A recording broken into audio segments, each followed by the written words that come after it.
Gosh, interesting. I'd like to welcome everyone to the April 3rd, 2017 meeting of the Delaware County Board of Commissioners. If everyone would please join me in the pledge. I pledge allegiance to the flag of the United States of America and to the republic for which it stands, one nation, under God, indivisible, with liberty and justice for all. All right, thank you. I'm Jeff Benton, President of the Board. To my left is Gary Merrill, our Vice President this year. To my right is fellow Commissioner Barb Lewis, County Administrator Farzan Ahmed, and our clerk today is Jen Walraven. We'll start. Resolution number 17-313, in the matter of approving the electronic record of the proceedings from regular meeting held March 30th, 2017. So moved. Second? Discussion. Vote. Vote on motion 17-313. Mr. Merrill? Aye. Mrs. Lewis? Aye. Mr. Benton? Aye. We do not have any public comment or elected official comments. That brings us to item number 4, resolution number 17-314. In the matter of approving purchase orders and announced certificates and payments of warrants in batch number CM APR 0331. So moved. Second. Discussion. Vote. Vote on motion 17-314. Mrs. Lewis? Aye. Mr. Merrill? Aye. Mr. Benton? Aye. Resolution number 17-315. In the matter of approving travel expense requests. So moved. Second? Discussion. Vote. Vote on motion 17-315. Mr. Benton? Aye. Mr. Merrill? Aye. Mrs. Lewis, sorry. Aye. That should be going. Mrs. Lewis? Resolution number 17-316, proclaiming April 3rd through 9th as Public Health Week in Delaware County. So moved. Second? Discussion. Good morning. Commissioners, thank you for having me, staff and public. Sheila Hiddleston, your Health Commissioner, stopping by to give you just a little brief update and then to ask you for the proclamation related to Public Health Week. So things are just kind of hopping over at the Health District. It's almost spring, so of course we're gearing up for mosquitoes. I did mention to your clerk out front that you've got some standing water out there, and it's always a good idea to get rid of that. Although my PIO, Tracy Whitaker, that you almost said, you know... Well, that yesterday when I was walking over the Veterans event. She said, you know, we've got those little stickers that say dump standing water, so if you don't want us to come by one night and stick those on those water pots, you got to get rid of it. No, in all seriousness, you need to get rid of that water every 7 days or we'll have lots of little eggs laying out It's only been there 6 days, right, Tom? Yeah. I'm sorry, what? Oh, okay. We're good then. We're good. We are gearing up for our next community health assessment. As an accredited health district, we're required to do that every 5 years because the Ohio Department of Health and the Ohio Office of Health Transformation wants us to very closely align with our healthcare partners. We're going to be doing those every 3 years now. So actually what we've decided, we're in conjunction with our healthcare partners, so we're going to do a large health assessment every 6 years with a mini health assessment every 3 years. But this will be the big one again. So we'll be doing telephone surveys, forces of change, focus groups with our community. We'll be looking at the entire local public health system assessment. And when we talk about that, we talk about all of you all too, because as our political partners, you play a big role in the health of our community by the policies and things that you set. We've also started assigning. We have a staff member that's assigned to each of our political subdivisions as kind of their go-to person, and they are attending their meetings regularly. We know that you all have such a great handle on what's going on in the community, and we know that our townships and our villages and our cities do as well. And so our staff are there. We're also, though, listening again for those things that they're doing policy-wise that may affect the health of their constituents. And so we're really looking for a health equity in all policies, and we're really trying to help people to do that. If we need to do health impact assessments with them, we're prepared to do that. We did, you'll remember, do one of those with the Tanger Outlet proposal, and we're very fortunate that a lot of the recommendations that came out there to abate some of those negative public or negative health effects were taken into consideration. So we're very pleased about that. Is there anything going on in the county that you all would like us to be aware of before I read the proclamation?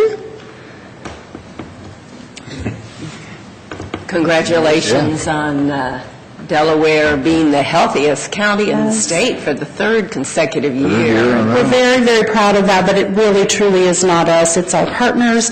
We do have the Partnership for a Healthy Delaware County that's made up about 60 folks, and they come and they participate. They help us with the community health assessment process, the prioritization of those issues then for the community health improvement planning, but it's also the residents of our county who are out there doing healthy things every day. We're looking for additional partnerships. We're working right now with Preservation Parks. One of our programs right now is 5321 Almost None, and it's 1 hour of activity every day, and so we're trying to help Preservation Parks and our community to know that you can do your 1 hour of activity out there at these beautiful parks, so we're working with them right now. But thank you for that, but it is not a grade card of the health district, although we'd love to say that it is, but it's not a grade card of the health district. Well, but you work very hard, you and the staff. Thank you. All year round to make that happen. I went to my first annual meeting of the health district this last month. And it was very well attended. You know, a lot of the very engaged board. Most of the townships and cities and villages were represented, so clearly there's an engaged community at large, interested in what you're doing. So it really is. The District Advisory Council, so there's 26 when we include the commission on here, and I've been in other counties. This is my third county, actually, and where we've really struggled to get our DAC meeting attended well enough to even have the meeting, and we have never had that problem since I've been here in Delaware, so I'm very proud of that fact, too. But, all right. So I understand we have a resolution. yes, And you're going to and I read that? understand you'd like me to read it, so I will do that. You know that topic very well, so we're glad to have you read it. Whereas the week of April 3rd through 9th, 2017 is National Public Health Week, whereas the Delaware General Health District recognizes this week as a way to raise awareness about the critical role that public health and prevention play in keeping the community healthy. Whereas Americans are living 20 years longer than their grandparents' generation, largely thanks to the work of public health. Whereas public health looks at the underlying causes of illness and disease to ensure everyone has a chance at a long and healthy life. Those causes are rooted in how and where we live, learn, work, play, and pray. Whereas health must be a priority in designing our communities from healthy housing to accessible playgrounds and tobacco-free parks. Whereas everyone has the right to good health, we must remove barriers so everyone has the same opportunity to improve their lives and their health. Whereas we will continue to partner with our communities to provide accessible, fresh, and healthy options to all of our neighborhoods and schools. Whereas the Health District recognizes the residents and other community partners for their part in Delaware County being named the 2017 Healthiest County in Ohio by the Robert Wood Johnson Foundation. Whereas by improving the health of Delaware County community members become inspired and invested in their health, along with the health of their family members, neighbors, and friends. Now therefore we, the Delaware County Board of Commissioners, do hereby proclaim the week of April 3rd through 9th, 2017 as National Public Health Week and call upon the people of Delaware County to observe this week by helping our families, friends, neighbors, and coworkers celebrate their health. Great. Thank you. You're very welcome. If there's anything we can do to work with you, just let us know. Are we going to get a picture, Jean? Okay. First, Okay, we'll vote first. Vote on motion 17-316. Mr. Merrill? Aye. Mr. Benton? Aye. Mrs. Lewis? aye. Good. Picture.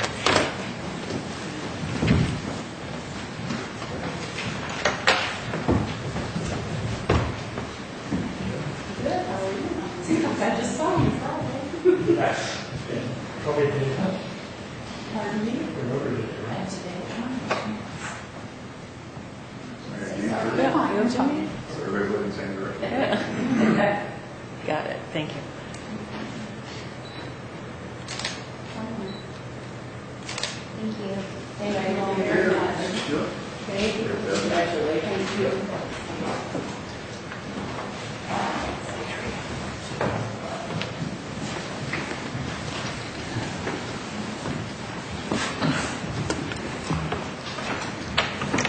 All right. Thank you. Move on. Resolution number 17-317, in the matter of approving the Alpha Group of Delaware's payment of capital repairs to 1,000 Alpha Drive from the capital account established in the lease agreement for said property. So moved. Second. Discussion. Sure. Thank you very much for having us here. I'm Liz Owens. I'm the CEO with the Alpha Group, and with me is Jim Cornett. He's our program director and our historian, so he could answer some of those questions for you. We're just here to ask for some funds to use out of our capital repair expense account for some health and safety concerns that we have regarding the sidewalk that could be a trip hazard for our individuals and the public accessing the building, and then sealing the paving lot, the asphalt, and doing some repairs to the catch basins. So. Okay. Yeah, I know I was surprised that we own this building. I learned that Friday. And so that raises a lot of questions that we have about the building. We aren't going to be able to answer them all today, and we just need to understand the history and the background of that. But just kind of the immediate issue is you have funds available and you have an immediate need to fix the sidewalk. So We do. So I think I'll support that, certainly. But I still want to know, why the county owns the building and the history and so on. But we'll get into that at another time, because there's a lot of questions that come up as a result of that.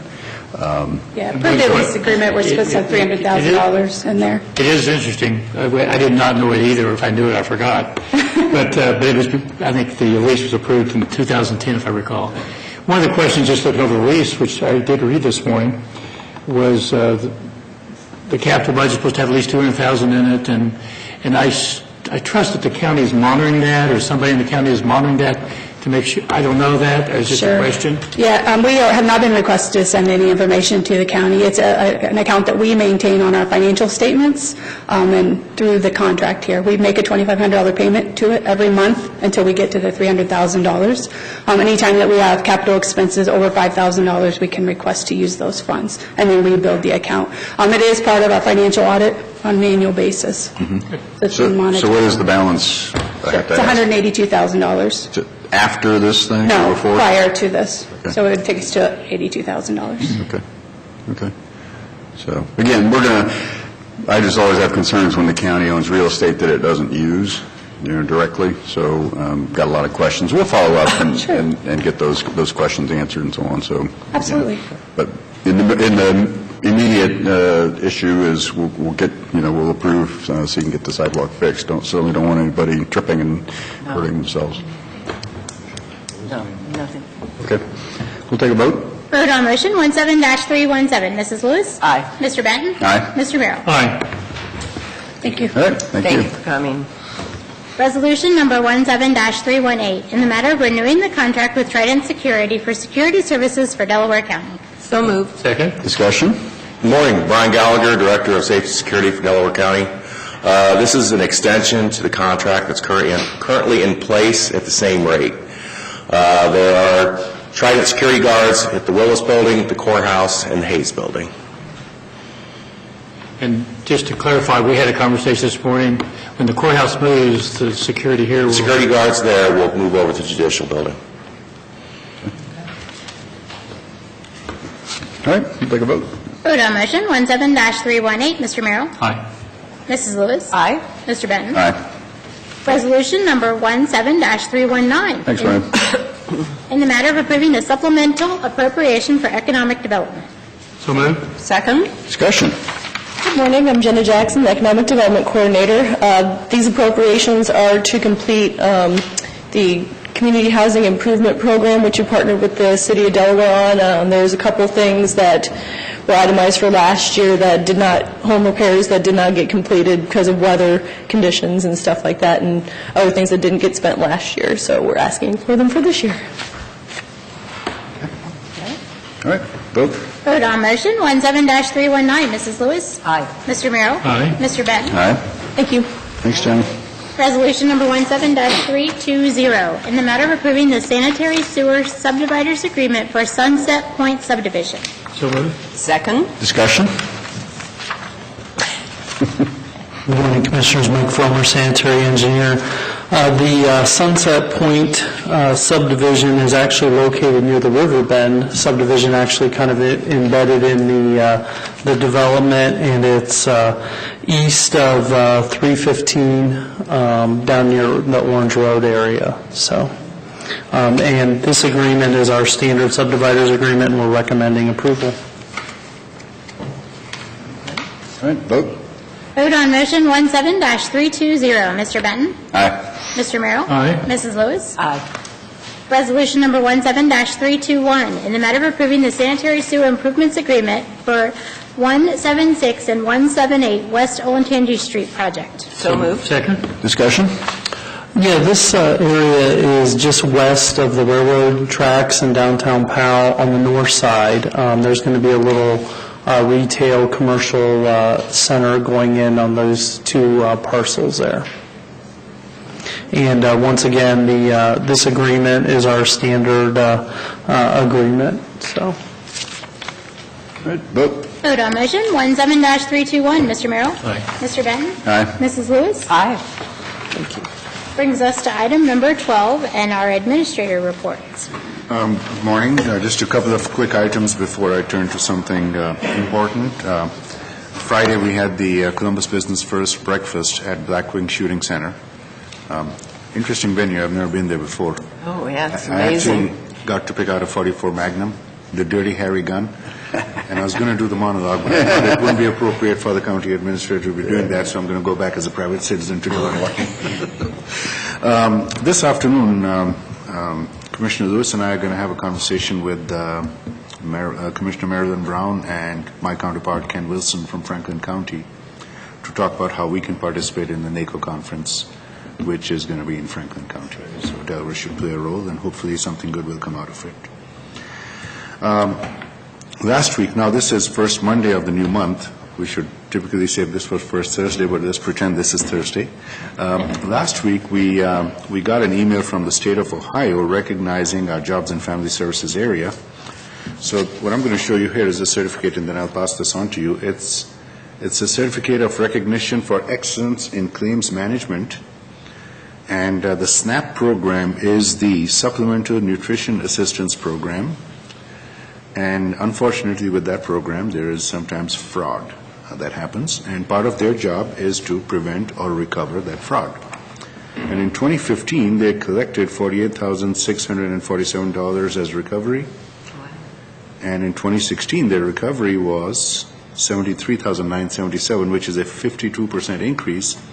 And this certificate is for Delaware County being the third most improved among all Ohio JFS agencies.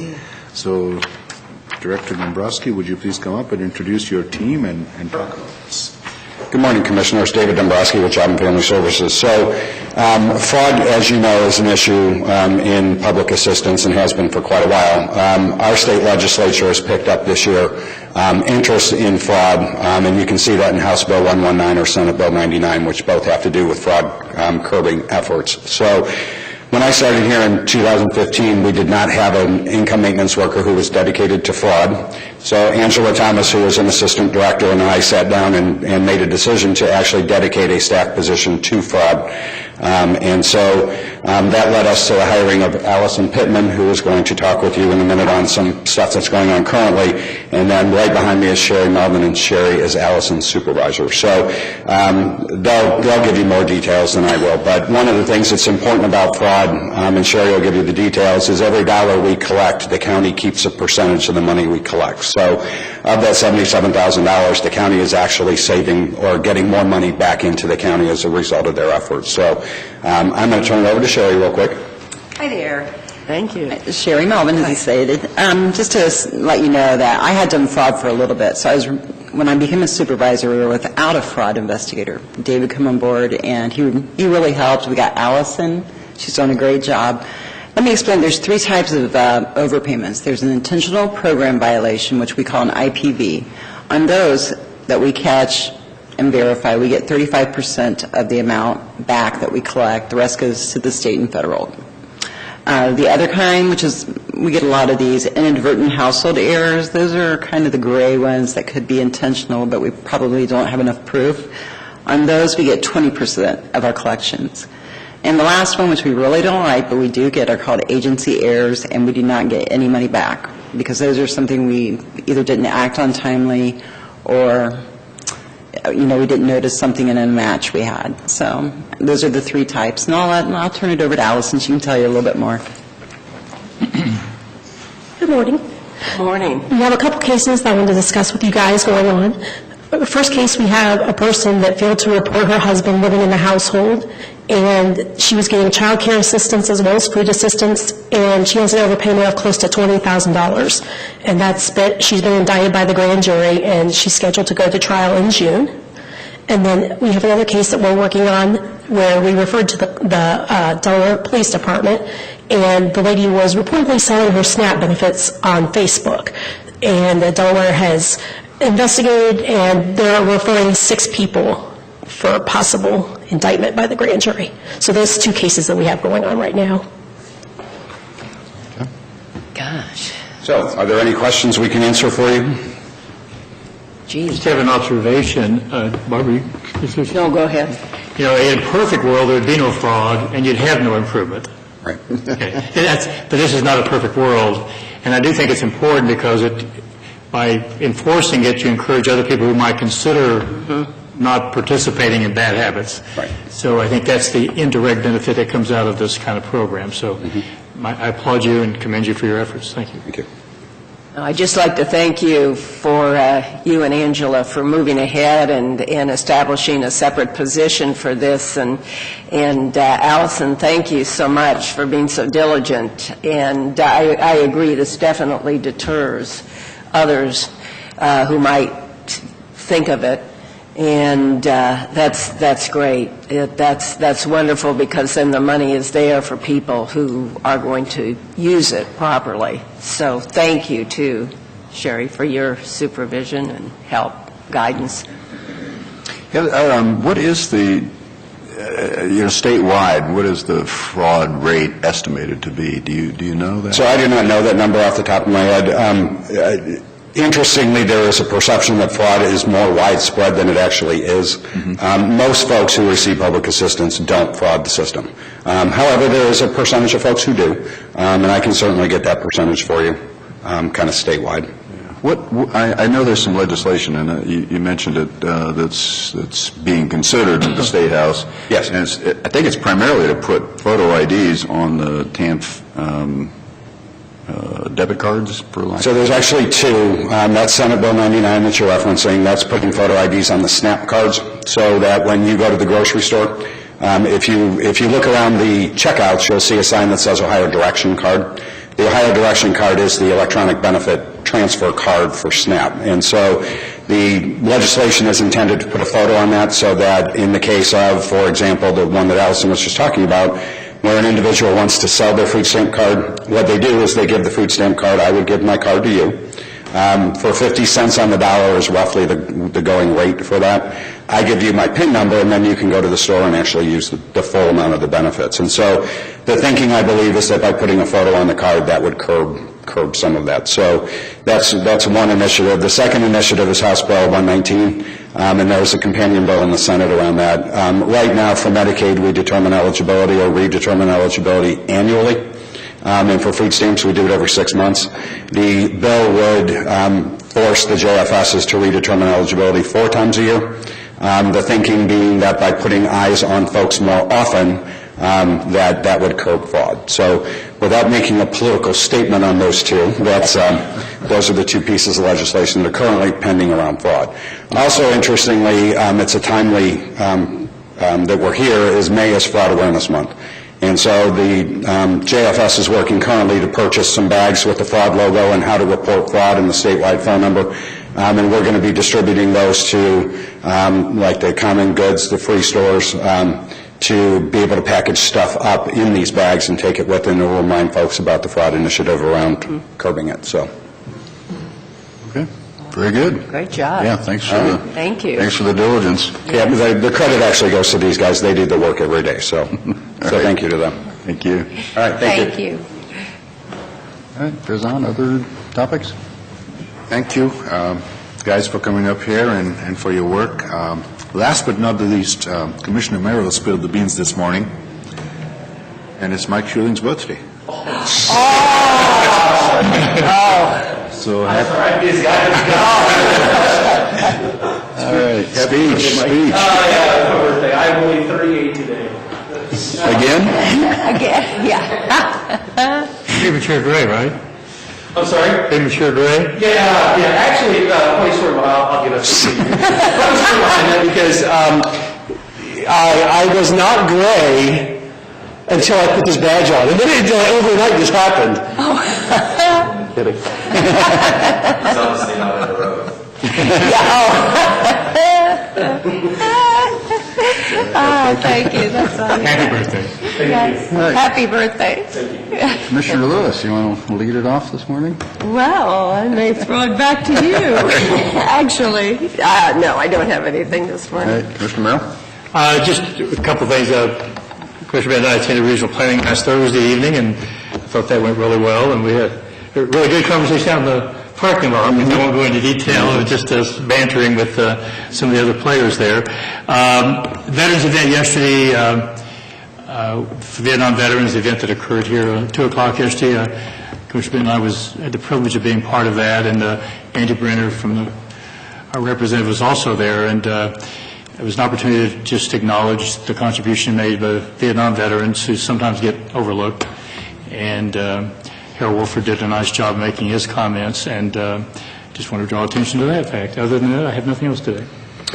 Okay, we had legislation meetings Friday morning, our weekly or biweekly Medicaid care organization call on the sales tax replacement. And just to keep the awareness of that, I think over 70 counties have now endorsed the resolution to provide replacement funding at the State House for the loss of the revenue there to the counties. And again, there's a lot going on at the State House. We won't go into the details, but our representatives, we met with them Friday, and they're diligently working on the budget primarily, but a number of other topics as well. Did have a meeting with Lee Bodnar, the Orange Township Administrator, and just talk about a whole bunch of different topics to stay in touch with Orange Township and what's going on there. And I'd like to just compliment Lee on his work there. He's very diligent, very, very aware of what's going on, very interested in working with the county and others, and he's a good representative of Orange Township and doing nice work there. So I wanted to compliment Lee on everything he's accomplishing. Had an open house Friday at ODOT, and talking about the transportation improvement plans for the coming years, and not anything really new there. It was pretty much what we were aware of, but again, a lot of people are working on that, and there's a lot going on. As everyone knows, we've got a Morpsey open house, basically the same topic, tomorrow. I'll be going to that. I got invited to participate in a downtown Delaware parking advocacy committee. This is implementing the study that they finished up last a couple months ago, and so I'll be participating in that, and I'm sure we'll get the county involved, on a number of issues in parking in downtown Delaware. Again, a good problem to have. Downtown Delaware is very active, very busy, and parking is a challenge at times. Lastly, and probably most important, is this is a big sports week. Major League Baseball starts today. The NCAA Finals is tonight, and the Masters starts Thursday. It just doesn't get any better than... And Connecticut lost on Saturday, which is a huge shock. Really. So that's all I have, unless anybody wants to talk Major League Indians prospects for the year, or who's going to win the Masters this week.